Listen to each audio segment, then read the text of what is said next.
Hi guys, kakauwi ko lang, bumiyahe tayo ngayon. Ngayon ay holiday, Friday, June 6, 2025. So holiday ngayon kaya bumiyahe tayo. So maganda-ganda yung biyahe natin. Nag-start tayo ng alas 11 ng umaga. Tapos nga tayo ng alas 6. Yung huling booking natin, nahatid natin ng alas 6 dito sa May Lasal. And umuwi na nga ako ng bahay. Time check nga pala is 6:30 na. Andito na tayo sa garahe. So maganda-ganda ang kinita natin ngayon, umabot din ng 3,000 mahigit. And nagpagas tayo ng mga 700 pesos. And meron din tayong tip na natanggap na nasa 100 plus din. Kaya overall yung net income natin, take home natin is meron tayong at least 2,500 pesos. So okay na yan dahil late din naman tayo nakaalis.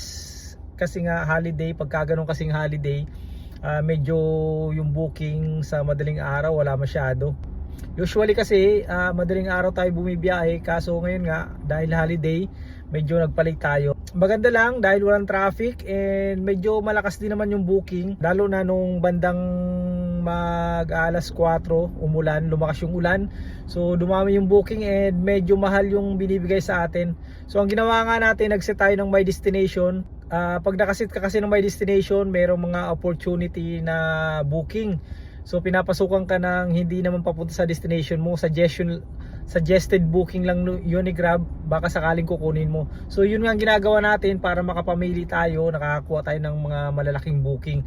So kanina nga may pumasok na booking from Pasig to Mall of Asia worth 500 pesos. So mabilis natin nahatid, wala pang isang oras. Kaya medyo mabilis din natin natapos yung target natin ngayong araw na to. Ang target ko lang kasi ngayon is maka 3,000 pesos para mabilis makauwi and makapagpahinga.